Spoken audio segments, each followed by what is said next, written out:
네, 안녕하세요. 미국 주식 멘탈 케어하기 멘탈이 전부다입니다. 사람들이 비트코인을 생각할 때 가장 궁금해하는 것 중에 하나가 비트코인이 미래에 모든 사람이 사용하는 화폐가 될 수 있을까 하는 점입니다. 사실 그로 인해 비트코인에 대해 가장 많이 걱정하는 부분이기도 하죠. 미국이 달러의 기축통화 지위를 잃지 않기 위해 비트코인을 금지시키는 것이 아닌가 하는 걱정들을 많이 하시는데요. 결론부터 얘기하자면 비트코인은 화폐가 아니고 화폐가 될 수도 없습니다. 조금 더 자세하게 얘기를 하자면 비트코인은 가치의 저장수단이지 최종 지불수단이 아닙니다. 우리가 화폐라고 부르는 돈은 일반적으로 피아트 커런시, 즉 명목화폐를 얘기합니다. 명목화폐랑 국가가 국내에서 통화로 인정하는 화폐를 얘기하고 일반적으로 한 국가당 한 개의 화폐만을 인정하는 경우가 많습니다. 물론 여러 개의 화폐를 동시에 인정하는 곳도 있지만 어쨌든 화폐로 인정받기 위해 가장 중요한 요소는 국가의 인정입니다. 그럼 국가가 화폐로 인정하는 가장 중요한 요소는 무엇일까요? 바로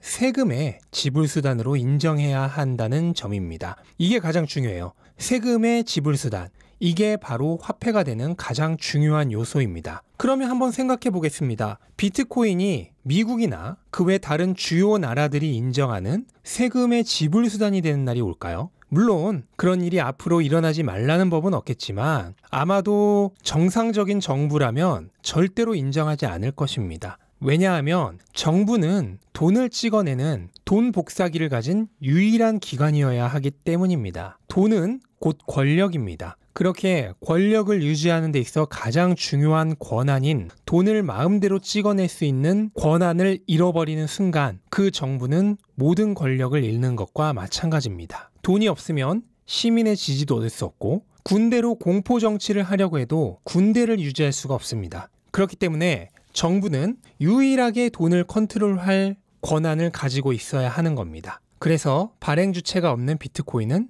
절대 명목화폐가 될 수 없습니다. 하지만 이 지점이 바로 비트코인과 명목화폐의 미래 가치가 결정되는 중요한 분기점입니다. 역사적으로 돈을 찍어낼 수 있는 권한을 가진 사람이 돈을 추가적으로 더 찍어내지 않은 경우는 단 한 번도 없습니다. 누구라도 돈을 찍어낼 권한을 갖게 되면 본인들의 지위를 유지하기 위해서 끊임없이 돈을 찍어내게 됩니다. 그리고 안타깝게도 돈을 찍어내는 속도는 시간이 가면 갈수록 더 빨라집니다. 왜냐하면 기존에 풀린 돈이 많기 때문에 유의미하게 돈을 뿌리기 위해선 더 많은 돈을 찍어내야 하기 때문입니다. 이건 약물 중독자가 다음에 만족을 얻기 위해선 점점 더 많은 양의 약물을 사용해야 하는 것과 같습니다. 그리고 안타깝게도 약물 중독자는 절대 스스로 중독의 굴레에서 벗어나기 힘듭니다. 이건 미국의 광의 통화량 증가 수치입니다. 미국의 통화량은 1970년대부터 매년 5에서 10%씩 꾸준히 증가해왔고 2000년대 이후로는 증가폭이 더욱 커져서 매년 10%씩 증가해왔습니다. 당연히 그로 인해 달러의 실질 구매 능력은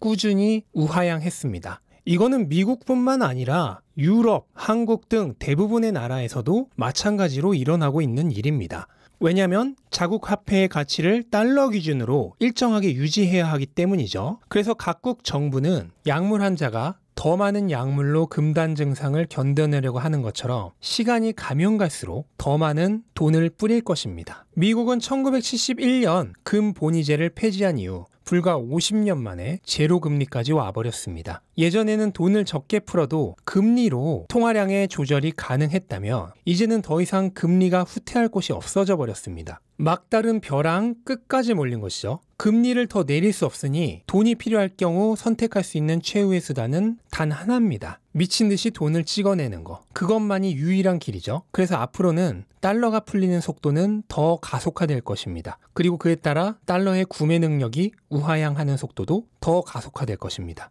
그러면 어떤 일이 일어날까? 당연한 얘기지만 자산의 가격이 오를 것입니다. 부동산의 가격이 오를 거고 주식의 가격이 오를 것입니다. 그리고 그 중에서도 앞권은 보관이 가장 용이하고 달러로 황금성이 가장 좋은 자산일 것입니다. 이렇게 얘기를 하면 처음에는 금을 떠올릴 테지만 이제는 비트코인이 금의 자리를 대체할 것입니다. 비트코인은 명목화폐는 아니지만 금과 마찬가지로 최후의 가치 저장 수단으로 작동할 것입니다. 금은 지난 수천 년간 그 자체로 명목화폐는 아니었지만 실질적으로는 만국 공통화폐로 존재해왔습니다. 그것은 금이 최고의 가치 저장 수단이었기 때문입니다. 그런데 금은 물리적 속박이 존재하는 아날로그 자산입니다. 반면 비트코인은 물리적 한계가 없는 디지털 자산이에요. 부식되지 않고 보관할 필요가 없고 이동할 필요가 없으며 도둑맞지 않습니다. 금이 편지였다면 비트코인은 이메일입니다. 자, 그럼 최초의 질문으로 돌아가 보겠습니다. 비트코인이 화폐가 될까요? 금이 화폐가 되지 않는 것과 똑같이 비트코인 역시 그 자체로 화폐가 되지는 않습니다.